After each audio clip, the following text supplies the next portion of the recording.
Yo!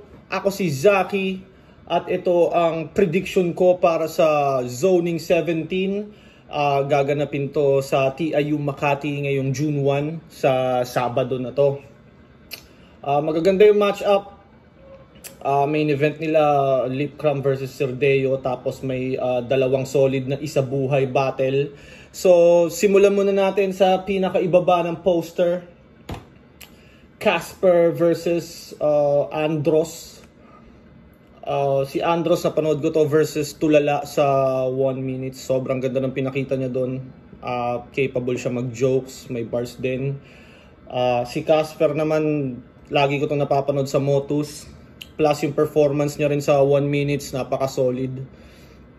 Para sa akin, feeling ko mas experienced si Casper sa kanilang dalawa, no? Feeling ko mas lamang si Casper, pero si Casper ata ay may tournament pa sa Motus, so di ko alam kung gaano ka solid yung paghahanda niya, kasi kahit sabi mo gaano ka kagaling ng MC, pag hindi ka nakapaghanda ng maayos, fucked up talaga, mahirap. So Casper ako dito sa unang match. Casper versus Andros, Casper ako. Frins versus Espero, napanood ko to si Frins versus Kilua ata. Ang kaso, unprepared siya doon. Nag-choke at marami siyang stumble. Basically, hindi talaga siya prepared. May sulat pero hindi niya na-perform.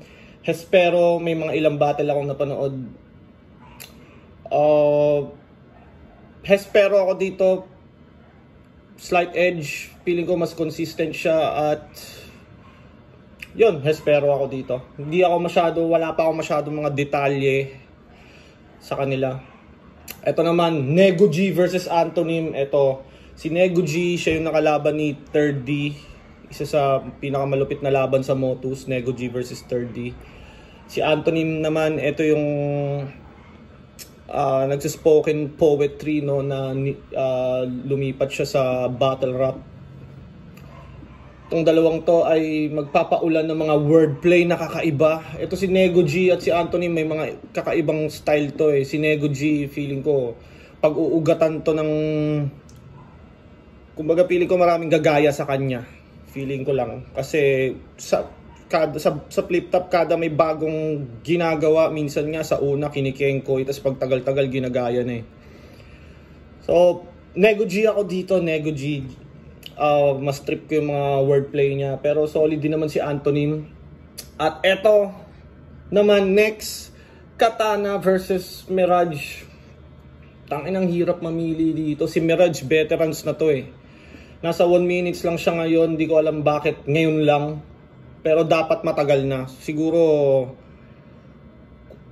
dapat nga kasabayan ko to eh. Nagra-rap lines ako, nandun na to eh. Si Jeram eh. Veterans na to. Dati nga mabars pa to. Ngayon nakikita ko mas parang tanginang galing niya na mag-comedy. Yung jokes niya talagang nakakatuwa. Napanood ko siya versus Blazer. Motus event to. Sobrang tinalo niya yung bars at wordplay plays ni Blazer gamit ang jokes. So si Katana naman nakakatawa, pero minsan mas-set aside mo yung pagiging technical niya rin eh, versus Joss na breakdown niya yung parang mga pinanggayahang linya daw ni Joss, ganyan, at naging convincing. So nakitaan ko siya ng technical na magaling mag-jokes si Katana. So actually ang hirap mamili. Si Katana may galing sa magandang performance versus Crispy Fetus. Kaso natalo siya kay Casper sa, di ko alam, round 1 ata ng tournament yun. So fuck, hirap mamili sa dalawang to.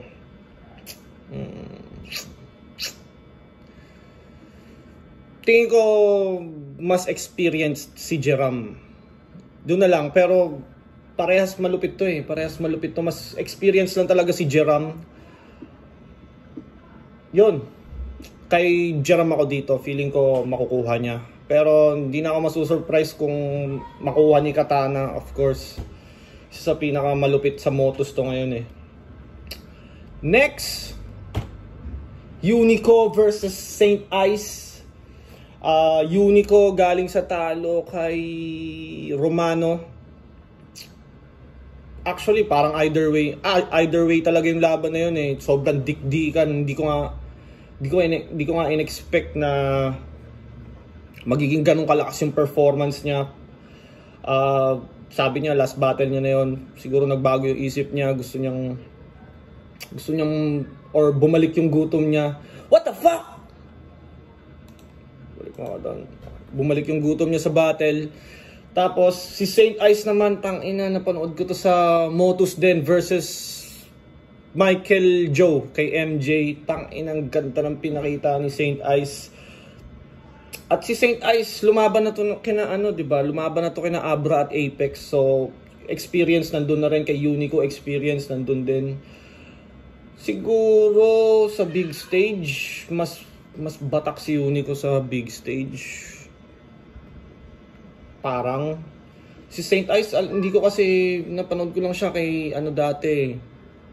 Kay sino ba? Versus yun nga, Abra Apex. At napanood ko siya sa Motus din versus MJ. Tanginan, lupit niya doon. Ang ganda ng pinakita niya. Dito Saint Ice ako kasi parehas naman silang magaling. Ang ko dito, preference, mas trip ko kung paano mag-rhyme si Saint Ice. Yung choices of words niya, yung mga pinipili niya ring reference. Si Unico naman more on wordplay, delivery. Pili ko mas lamang si Unico dito sa delivery. Pero tangina, parehas magaling to, pero Saint Ice ako. Dahil nga syempre preference, mas trip ko yung style niya. Magandang laban to panigurado. Eto na, isa buhay. Slack 1 versus Ruffian. Tanginang hirap pilian nito. Siyempre, kumbaga kung unang tingin mo parang Ruffian na kaagad kasi kumbaga halimaw si Ruffian eh. Talagang tuloy-tuloy yung lakas ni Ruffian. Talo ba siya ng debut niya kay Class G ba siya natalo? Pero sobrang close matchup yun. Sobrang dikit na laban. Tinalo ni Ruffian sa round 1 ng tournament si Apoc. Si Slack 1 naman, tinalo niya si Class G. So tinalo ni Slack yung tumalo kay Ruffian. Yun na nga, nakakashock nga yung performance ni Slack 1 dun kay kay Class G. Tangina, nakakagulat. Parang tangina, may ganito pala to. Kasi kung makikilala mo si Slack, kung napapanood mo si Slack noon, parang parang siyang nagko-comedy lang, nagjo-jokes lang, nagtitrip eh. Ngayon, nakitaan ko siya nag-level up talaga yung lyricismo niya, performance niya. Siyempre nakikitaan ko rin siya ng gutom. Si Ruffian naman ganun pa rin, mahirap talunin si Ruffian. Obviously, nakalaban ko si Ruffian, sobrang dikit ng finals namin. Mahirap kasing butasan si Ruffian eh. Wala pang mga angles sa kanya eh. Kumbaga yung mga angles na nagamit sa kanya, nagamit na.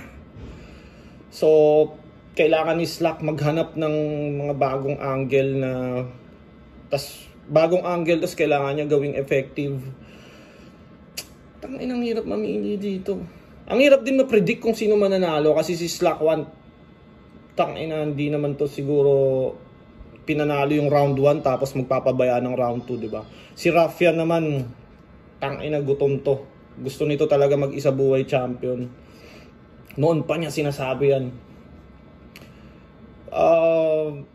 Feeling ko lamang talaga si Ruffian, pero si Slack, malakas din si Slack. So, itong battle na to, feeling ko magiging either way to, depende. Si Slack din kasi batak to mag-jokes eh. So kung ma-mix niya yung technical, tapos mapaingay niya yung crowd sa jokes, malaki yung chance niya. Pero si Ruff kaya din mag-jokes. Yung bars niya nakakapagpaingay ng crowd. So hindi ako makapili sa putang ina.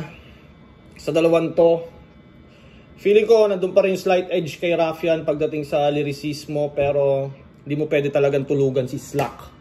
Yon. Di ko sinagot yung kung sinong ano ko, no? Pero ang hirap eh. So, sa next naman, isa buhay din to. G-Clown versus Vitrum. Tangina. Co-main event to, no? G-Clown versus Vitrum. Napanood ko yung performance ni G-Clown kay Rapido. Marami nagsasabi dapat si Rapido nanalo. Napanood ko mas maraming moments siguro si Rapido. Pero kumbaga pwede pa rin G-Clown. Tsaka bukod pa doon, hindi ko siya napanood ng live. So iba ang live at hindi natin alam kung ano nasa isip ng judges, kung paano nila ginudge yun. Tapos si Vitrum naman versus Marshall. Inang lakas ni Vitrum. Sa lahat ng MC na nagko-comedy na ngayon, si Vitrum talaga hindi ko naisip na magiging mabenta siya sa jokes. Kasi since before Raplines days, hindi naman to ma-jokes talaga eh. Although nag-a-attempt mag-joke, pero hindi kagaya nung ngayon na malakas yung jokes niya. Kumbaga parang nakakabigla na si Vitrum ba to, na ang galing na mag-jokes, tapos nakaka-control na ng crowd. Parang sobrang layo sa ano niya, no? Kung titignan mo. Sa dalawang to, Vitrum ako dito. Mas trip ko yung style ni Vitrum. At nakikita ko yung momentum nasa kanya ngayon. Yung paghahanda, tsaka yung performance niya. Tapos nagtatry siya ng mga bago. Yung, ano nga ba yun? Yung sign language. Ano nga ba yung sign language? I-comment nyo. Basta may ginawa siyang ganun na natuwa ako doon. Yun, galing ni Vitrum. Feeling ko magiging technical na laban to. Si G-Clown din naman galing din sa jokes. Na-amaze lang ako kay Vitrum sa pag-jokes niya ngayon. Pero, eto lang. Di ko sinasabing mas malakas si Vitrum or what. Feeling ko lang makukuha niya tong laban na to. At eto naman para sa main event. Lipcram versus Sirdeo. Putang ina. Kumbaga sa buong lahat ng matches na nakalagay, no, pure bars, technikalan, marami rin namang jokers doon. Pero feeling ko ito yung pinaka pang ano eh. Tas syempre may isa buhay pa. So siguro magiging may mga match-up na technical talaga. At syempre pag isa buhay, seryoso talaga. Kasi men, pag natanggal ka na, tanggal ka na eh. Ano lang yun eh, one shot eh. So yung mga isa buhay, magiging pukpukan talaga yun. After nung isa buhay na yun, merong Lipcram versus Sirdeo naman. Si Sirdeo, tangina, automatic entertainment na yan, no? 100% sure ball yan. Maingay yan pag kay Sirdeo.